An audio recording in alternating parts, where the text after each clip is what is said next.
நேயர்களுக்கு வணக்கம். டிவிக்கு என்டிஏ கூட்டணிக்குள்ள வந்தா நாளா ஒத்துக்க முடியாது அப்படின்ற ஒரு நிலைப்பாட்டில எடப்பாடி பழனிசாமி இருக்கிறாரா.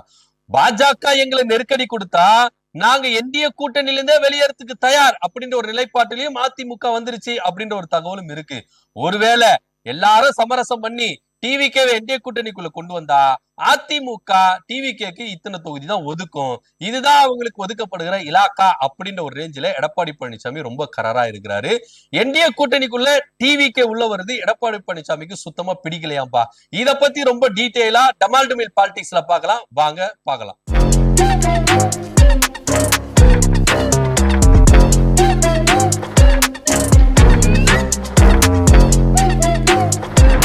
என்டிஏ கூட்டணி மெகா கூட்டணி அப்படின்னு பாஜக முதற்கொண்டு அதிமுக முதற்கொண்டு என்ன பண்றாங்கன்னா கொக்கரிச்சிட்டு இருக்காங்க. ஆனா அங்க மெகா கூட்டணி இருக்குதா அப்படின்னா இல்லவே இல்லை.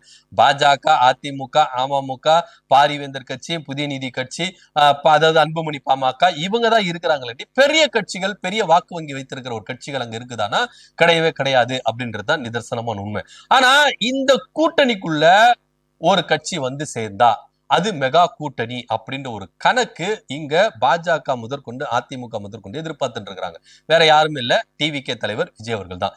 டிவிகே என்டிஏ கூட்டணிக்குள்ள வந்தா இந்த கூட்டணி மெகா கூட்டணி மாறுமா அப்படின்னா அது ஒரு பெரிய கேள்விக்குறியா இருக்கும். ஏன் அப்படின்னா ஒருவேளை டிவிகே என்டிஏ கூட்டணிக்குள்ள வருது அப்படின்னா டிவிகேல பெரும்பாலானோர் என்ன பண்ணுவாங்க, வெளியேறிடுவாங்க. ஏன்னா விஜய் அவர்கள் மாற்று அரசியல் கொண்டு வரந்தானே சொன்னாரு. இப்ப பாஜக கூட கூட்டணி வச்சா கொள்கை எதிரின்னு சொல்லிட்டு கூட்டணி வைக்கிறாரு. அப்படின்னும் போது அந்த நிலைப்பாட்டுல எங்களால இருக்க முடியாதுன்னு சொல்லிட்டு பல பேர் வெளியேறுவாங்க, குறிப்பா சிறுபான்மையினர் வெளியேறுவாங்க அப்படின்றதுல எந்தவித மாற்று கருத்தும் இல்லை அப்படின்ற ஒரு நிலைப்பாடும் இங்க முன்வைக்கப்படுது. ஆனா இருந்தாலும் இந்த கூட்டணிக்குள்ள வர்றதை எடப்பாடி பழனிசாமி விரும்பலையாங்க. ஏன் அப்படின்னா ஒருவேளை விஜய் அவர்கள் உள்ள வந்தா தனக்கான ஒரு இடம் இங்க கூட்டணியில அடி வாங்கிறோமோ. ஏன்னா இப்போ ஒரு விஷயத்த மட்டும் நம்ம உண்மையா ஒத்துக்கணும், விஜயோடைய வரவால் பெண்கள் மத்தியிலும் சரி, இளைஞர்கள் மத்தியிலும் சரி ஒரு நல்ல வரவேற்பு விஜய் அவர்கள் பெற்றிருக்கிறார். இத தக்க வைத்துக் கொள்ற இடத்துல விஜய் அவர்கள் இருக்கிறார். ஒருவேளை இந்த போர்ஸோட என்டிஏ கூட்டணிக்குள்ள வந்தார்னா எடப்பாடி பழனிசாமிக்கான ஒரு அங்கீகாரம், ஒரு பெரும்பான்மை இழக்க நேரிடும் அப்படின்ற ஒரு விஷயத்துல எடப்பாடி பழனிசாமி நம்புறாரு. அதனாலேயே டிவிகே வந்து என்டிஏ கூட்டணிக்குள்ள வர்றதுக்கு கடுமையா என்ன பண்றாரு, எதிர்ப்பு தெரிவிக்கிறாராம். ஒருவேளை பாஜக எங்களை வற்புறுத்தி, பாஜக எங்களுக்கு நெருக்கடி கொடுத்து, பாஜக எங்களை நிர்பந்தித்து இந்த கூட்டணிக்குள்ள ஒத்துக்க வச்சா நாங்க கூட்டணியில இருந்து வெளியேறதுக்கும் தயார் அப்படின்ற ஒரு அனௌன்ஸ்மெண்ட்டை எடப்பாடி பழனிசாமி கொடுக்கறதுக்கும் தயாராக இருக்கிறாரா. ஏன்னா பாஜகவை பொறுத்த வரைக்கும் டிவிகே வந்து இங்க வந்து ஒரு பெரிய மாநில கட்சியா அப்படின்னா கிடையவே கிடையாது. அவரை யூஸ் பண்ணிக்கணும், அவ்வளவுதான். இந்த தேர்தல்ல விஜய்க்கு அவருக்கு ஒரு பெரிய மாசா இருக்குது அப்படின்னு சொல்லிட்டு எல்லாரும் சொல்றாங்க. அதை எங்களுக்கு எப்படி பாசிபிளா, எங்களுக்கு எப்படி பாசிட்டிவா யூஸ் பண்ணிக்கணுமோ அதுதான் நாங்க யூஸ் பண்ணிப்போம். ஆனா ஏடிஎம்கே அப்படின்றது எங்களுக்கு ஆணிவேர். அந்த ஆணிவேரை வச்சுதான் நாங்க தமிழ்நாட்டுல வளர முடியும். அப்படி இருக்கும் பொழுது பாஜக அதிமுகவை இழந்துருமானா இழக்கவே இழக்காது அப்படின்றதுல நிதர்சனம் உண்மை. ஏன்னா பாஜகவுக்கு தமிழ்நாட்டுல வளர்ச்சி வேணும், தமிழ்நாட்டுல ஒரு அங்கீகாரம் வேணும்னா அதிமுக அப்படின்ற ஆணிவேர்ல முளைச்சுதான் நம்ம வர முடியும், தனியா முளைச்சு வர முடியாது. ஏன்னா இங்க நீங்க விஜய் எடுத்துட்டீங்கன்னா இப்பதான் முளைச்சிருக்கிறாரு. அவருக்கு இன்னும் ஆணிவேறு போகுதா இல்லையா அப்படின்றது தெரியவே தெரியாது. அவரு இந்த தேர்தலில் நின்று எத்தனை ஓட்டு பர்சன்டேஜ் வாங்குறாரு, அவரு மாநில கட்சி அந்தஸ்து வருதா அப்படின்றதுலாம் அது அப்பாற்பட்ட விஷயம். ஆனா இங்க ஆல்ரெடி தனக்கான ஒரு ஓட் பேங்கையும் வச்சுட்டு இருக்காங்க. எம்ஜிஆர் இருந்தாலும் இல்லைனாலும், ஜெயலலிதா இருந்தாலும் இல்லைனாலும், அந்த இரட்டை இலை அப்படின்னு இருக்குல்ல, அதுக்குன்னு ஒரு ஓட் பேங்க் ஏடிஎம்கேல இருக்குது. இந்த ஓட் பேங்கை வச்சுதான் பாஜக உள்ள வருது. ஓட் பேங்கே நிரூபிக்காத விஜய்க்காக அதிமுகவை பாஜக இழக்குமானா இழக்கவே இழக்காது அப்படின்றதுல நிதர்சனமான உண்மை. இப்படியா இருக்கும் பொழுது எடப்பாடி பழனிசாமி இப்படி நெருக்கடி கொடுத்தாலும், இப்படி கோச்சிக்கிட்டு போனாலும் அவரை எப்படி சமாளிக்க முடியும் அப்படின்றத அவர்கள் ரொம்ப கையாண்டு இருக்கிறார். அப்படி இருக்கும் பொழுது ஒருவேளை எடப்பாடி பழனிசாமியை சம்மதிக்க வச்சு அமித்ஷா அவர்கள் டிவிகே உள்ள கொண்டு வந்தாங்கன்னா எடப்பாடி பழனிசாமி ஏத்துப்பார் அப்படின்ற ஒரு தகவலும் முன்வைக்கிறாங்க. ஆனா டிவிகே உள்ள வரும்போது ஒரு பெரும் எதிர்பார்ப்போட உள்ள வரதா ஒரு தகவல் இருக்கு. அதாவது எங்களுக்கு 60 சீட்டு வேணும், 5 அமைச்சர் வேணும், சரிபாதி அவரு, அதாவது எடப்பாடி பழனிசாமி சரிபாதி ஆளணும், 2.5 வருஷம் நான் 2.5 வருஷம் ஆளணும் அப்படின்னு சொல்லிட்டு ஒரு கனவோடு வராங்க. ஆனா எடப்பாடி பழனிசாமி திட்டவட்டமா சொல்லிட்டாரு, ஆட்சியில் அதிகாரத்துக்கு பங்கு இல்லை. ஏன்னா எடப்பாடி பழனிசாமியை பொறுத்த வரைக்கும் பெரும்பான்மையா ஆட்சி அமைப்போம் அப்படின்னு சொல்றாங்க. அது சாத்தியம் இல்ல, நடைமுறையில சாத்தியம் இல்ல. எப்படி இருந்தாலும் இங்க கூட்டணி ஆட்சி தான்.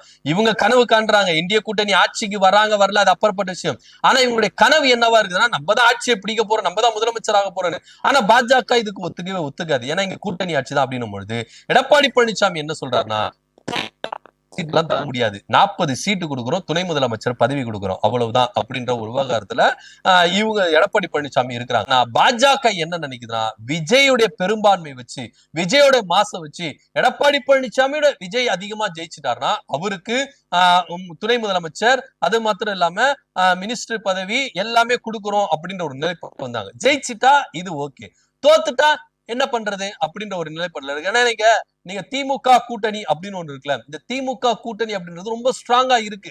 ஏன்னா பல கட்சிகள் உள்ள வந்து சேர்ந்திருக்கு. இப்போ புரட்சி திமுக அப்படின்னு ஒண்ணு ஆரம்பிச்சார்ல பெங்களூர் புகழேந்தி, அவரு என்ன பண்ணிருக்காரு, திமுக தான் ஆதரவு கொடுத்திருக்காரு. சசிகலா அவர்கள் கட்சி ஆரம்பிச்சிருக்காங்க, அந்த கட்சிக்கு போயிட்டு அவர் என்ன பண்ணல, ஆதரவு கொடுக்கல, திமுக தான் ஆதரவு கொடுத்திருக்காங்க. சோ இப்படியா இருக்கும் பொழுது திமுகவுக்கு நிறைய கட்சிகள் என்ன பண்றாங்க, ஆதரவு தெரிவிச்சுட்டு வராங்க. ஓபிஎஸ் போய் சேர்ந்துட்டாரு, தேமுதிக உள்ள வந்திருக்கு, இப்ப பெங்களூர் புகழேந்தி உள்ள வந்திருக்காரு, நிறைய பேர் உள்ள வந்திருக்காங்க.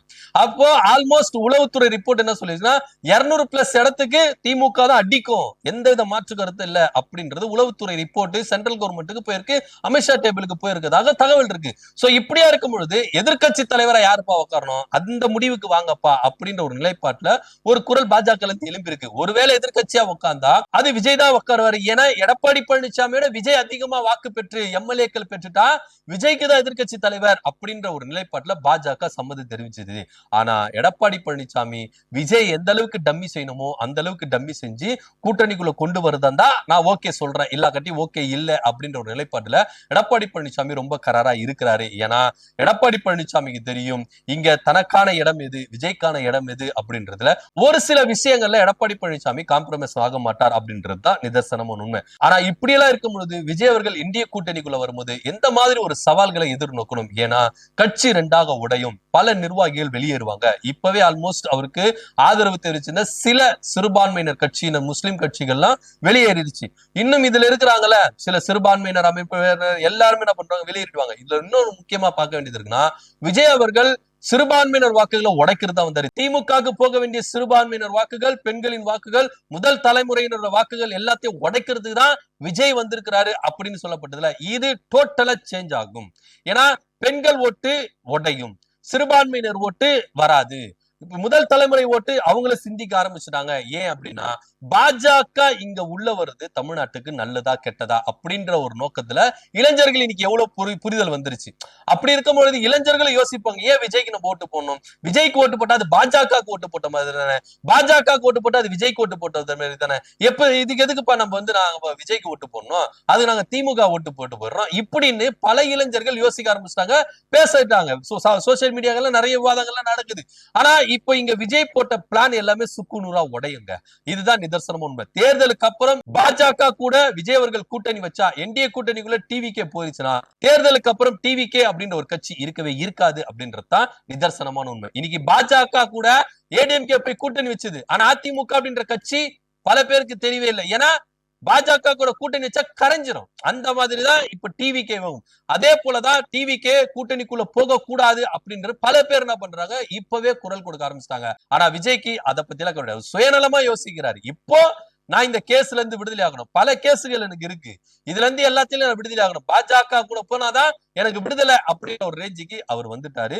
அவரை யாராலும் தடுக்க முடியாது. ஏன்னா ஒரு வாட்டி நான் முடிவு பண்ணிட்டேன்னா என் பேச்சை நானே கேட்க மாட்டேன் அப்படின்னு சொன்னவர் தான் விஜய். ஒரு வாட்டி அவர் முடிவு பண்ணிட்டாரு, அதனால அவர் பேச்சு அவர் கேட்க மாட்டாரு, மத்தவங்க பேச்சு மட்டும் எப்படி கேட்பாரு அப்படின்னு இருக்குல்ல. சோ இந்த அடிப்படையில தான் விஜய் அவர்கள் கூட்டணிக்குள்ள வர்றதை எடப்பாடி பழனிசாமி ஏத்துக்கல. ஆனா இருந்தாலும் தேர்தல் அப்படின்னு வந்துட்டு போற ஜெயிக்கிறத தானே பாக்கணும்.